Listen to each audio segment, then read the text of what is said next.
ACCA, the world's most forward-thinking professional accountancy body.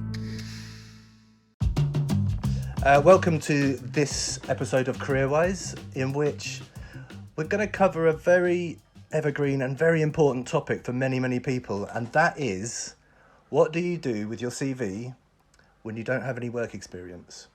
I'd say many of us, at some point when we're young and starting our careers, we just don't have any work experience. With this in mind, we've got our expert this week is Neville from CV Writers. If you'd like to introduce yourself, Neville. Yeah, I will. Thank you very much, Neil. So I'm the director of CV Writers, and we provide CV writing services and career counselling services for lots and lots of people, from students and graduates right through to kind of CEOs and executives. Great to be here today. Thank you. It's great to have you. I'm sure you're going to be able to really help with it, because it's not an unsolvable problem. It's something that so many of us have to face, and there's ways past it, and there's things you can do. So I think we're going to cover LinkedIn a little bit as well, and some other things, but let's start with the big question, and that is, when you have zero work experience to talk about, what do you do with your CV? Yeah, well, of course, on the face of it, that could look challenging. You know, with your LinkedIn profile, you might have a nice head and shoulders shot, but of course, you've got no work experience to go with it. So you're left kind of scratching your head thinking, well, what can I actually write? But of course, the truth is that your CV and the LinkedIn profile, it's not just about what you've done, it's about what you bring to the table. And, you know, employers know that students and graduates aren't going to have lots of accounting experience behind them. So what they are looking for is evidence of transferable skills, your motivation for doing the ACCA exam, which ultimately, of course, is going to lead you to becoming a qualified accountant, and showing the commitment that you bring. Instead of thinking about a blank page, you want to be thinking about how can you show this within your CV and your LinkedIn profile. Yeah, how do you show it? If we start at the beginning, of course, in LinkedIn, there is a headline, and in your CV, you might start it with your name, and you could also introduce a headline there. And I think the important thing here is to think not just about being an ACCA student, but thinking about what is it, you know, who is it that you want to be, transitioning yourself from this student to an aspiring accountant. So in the headline in both your CV and in LinkedIn profile, you could position yourself as an aspiring accountant. And depending on how much you thought about your career or how much you know that you want to do, because of course, your qualification can take you in lots of different career pathways. You could become a financial analyst. You could become a management accountant. You may not know at this stage which of those pathways you want to take, or you may do. So you could position yourself just as an aspiring accountant or as an aspiring financial analyst, something like this. So you're making that leap towards the role rather than just being a student. Yeah, and so you're signaling what your intentions are, what your ambitions are. And I'm just thinking about, when I'm looking at a CV, you have, and LinkedIn as well, there's the box at the top, which might be like a little paragraph, a little describer of yourself. And not every CV has to have this, and also you can take that out of your LinkedIn profile as well, I believe. But is that something that's good to do? I would say at this stage, it's certainly something that you should be completing, particularly because with the LinkedIn, it's quite formulaic in, there is a big focus on experience. So you want to be using the sections of LinkedIn to your advantage. And certainly that about section at the beginning is a way of introducing yourself and a way of positioning yourself. So here you could have a paragraph that tells the reader about your motivation for becoming an accountant. You know, what are the personal qualities that you're going to bring? And again, you know, if you can think about whether that's being an accountant or a financial analyst, then so much the better. But it is your chance to really position yourself and show the kind of commitment and qualities that you'll bring to an employer. So I would definitely encourage completing the about section in LinkedIn and having a short profile in your CV. That does make sense, because once you get down to the, let's say, the experience section, now there's going to be some people who have literally zero experience, but there might be some people who they work in a shop or a restaurant while they're studying or something like that. Maybe take first the people who have zero work experience on a CV and on LinkedIn. That those sections just aren't there. Is that correct? Well, with a CV, of course, you can create any section that works for you because it's completely flexible. You have a sheet of Okay. paper, so you Yeah. could introduce, for example, a projects section where you could have kind of projects that you've done at school or university demonstrating particular competencies that are relevant for an accountant. And you can also introduce projects into the LinkedIn profile, and you can either associate those with particular educations or they can stand alone. At this early stage in your career, you're going to be really demonstrating your expertise through transferable skills. Yes. What are transferable skills? Like just a few examples, just. Well, these are competencies, and in fact, ACCA has a list of competencies on the website, and of course, the whole ACCA framework is based around competencies that employers are looking for. So these can be things like behavioural competencies, Yeah. like ethics, integrity, leadership. Technical competencies, of course, like financial management, audit and assurance, and then other more business related competencies. So there are a range of different competencies that employers are looking for.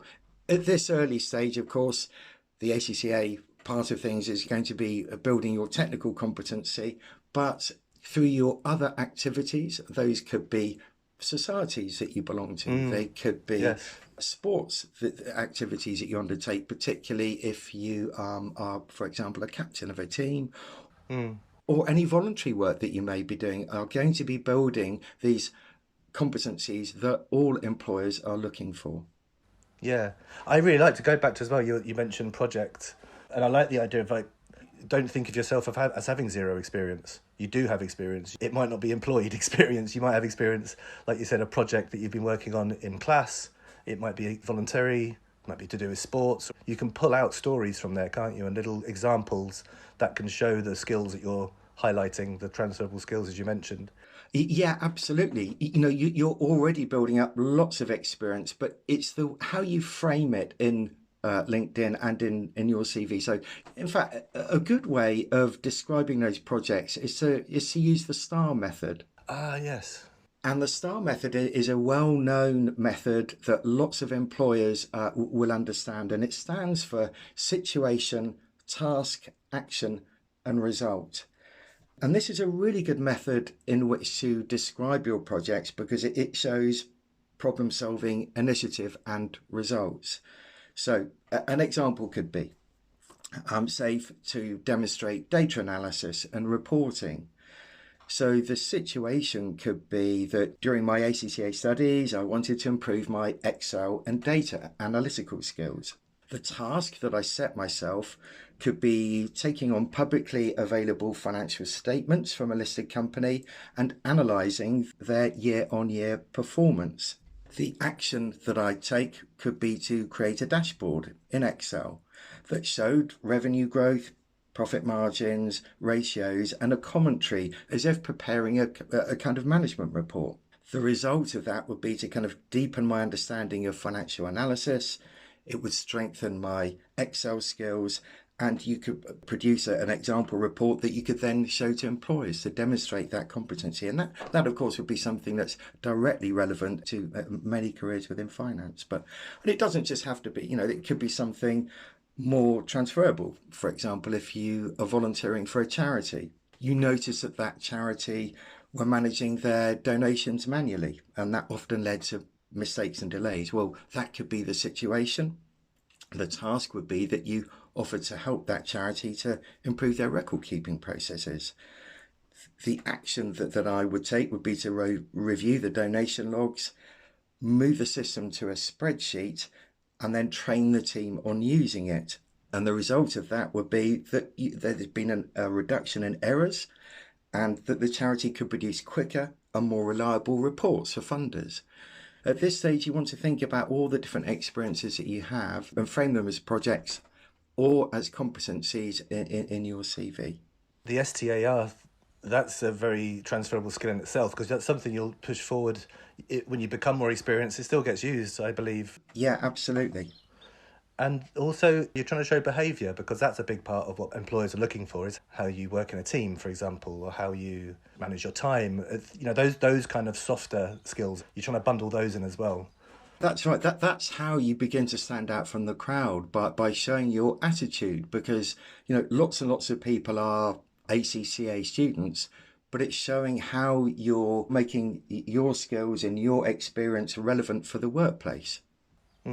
You mentioned as well showing off, say, voluntary experience is a really good one, but also if you're a sports captain and the extracurricular side. Just to be clear, they are very valuable, aren't they? Yeah, that's right. They're much more valuable than perhaps you might first think, because employers understand at this stage that you're not necessarily going to have much work experience, if any work experience. So they understand also that you're going to have to rely on experiences outside of the workplace. And there will be lots of those in school when you've worked on projects, or if you've done presentations, or at university, or any activities that you've done outside, whether you're a member of a society or a club, whether you do sports activities, anything like that can be used in your CV.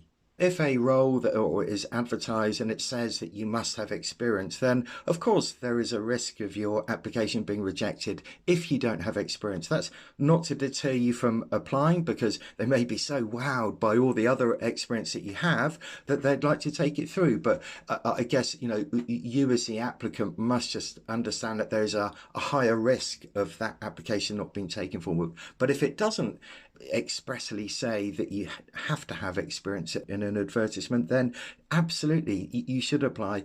Just try to align the competencies as much as you can to those that the recruiter is looking for. It's a little bit more difficult to keep changing your LinkedIn profile, but certainly with a CV, you can tailor that each time that you apply for a job.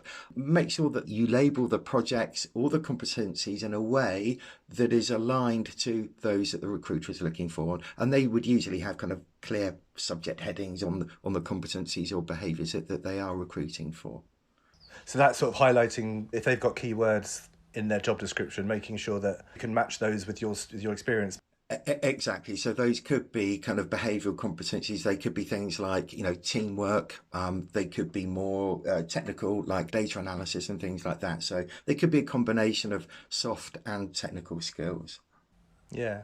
And I suppose you can still network when you don't have experience, when you're very junior as well, can't you? There's still, it's always a good time to start and hone those communication and networking skills, I'd imagine. Networking is really important. Of course, LinkedIn is the ideal platform in which to start doing this, because the minute that you've set up your LinkedIn profile, you can start creating connections, and that might start with other students on your course, or tutors on your course, but you can then broaden that out to think about organisations that you might like to work for, and make contacts there. The idea with networking is that, it's not going to immediately get you a job, but it's about planting seeds. It's about making genuine connections with people that can then start to grow, because, of course, once you've connected with someone, they're going to have a network of their own contacts. And so you can build like a tree that grows over time with relevant people. But also, when you do connect with people, give a reason for connecting with them. So, ask a question and make it relevant. So, for example, I'm an ACCA student, I'm interested in audit, and I'd love to hear about your career path if you've made contact with someone who's a senior professional within audit or something like that. Yeah, that's it. Planting the seeds is exactly right at this point, isn't it? If there's a local firm where you live, you might want to get work experience in the school holidays. You might want to work for them when you've finished. You're planting the seed with them. They might come back to you. They might say yes when you're ready. We'll be ready. You're gonna need a bit of patience, but it's definitely worth planting all these seeds.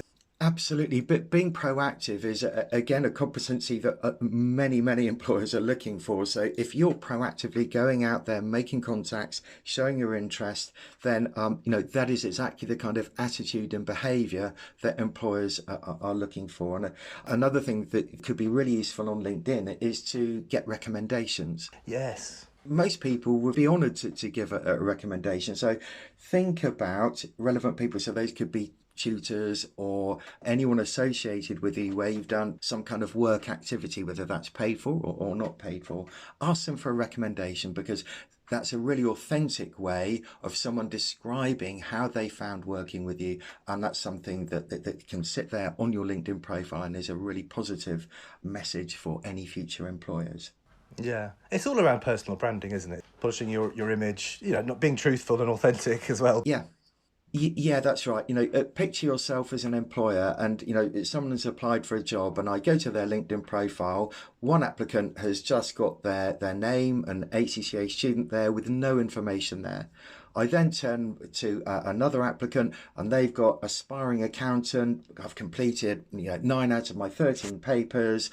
I've got 10 recommendations from people that are associated with me. I've listed projects using the STAR method, showing the competencies that I've been gaining. Well, I'm giving that employer a lot more to go on than someone that has left their LinkedIn profile blank. Yeah, I think that's a good place to end as well. I think we've covered everything. One of the main takeaway is that you've always got experience to talk about, probably. Yes, and then it's just about using the sections within LinkedIn and creating a CV. And again, because you can adapt the CV and create your own section headings, whether that's projects or whether it's competencies or skills, you can then demonstrate the expertise and the behaviours that employers are looking for. Yeah, good luck from then on. Well, thank you very much, Neville. If anybody's interested in knowing more about what Neville does, you go to his website. Yeah, so it's cv-writers.org.uk. Thank you very much, Neville. Any questions for him, get in touch. Any questions for us as well, please do get in touch. And we'll see you next time. Thank you. Great. Bye, everyone. Thank you. For more career advice, check out the ACCA Careers website and the Student Accountant app. And if you have something in particular you'd like me to cover in the series, get in touch at studentaccountant@accaglobal.com. This podcast was brought to you by ACCA. Find out how we think ahead at accaglobal.com.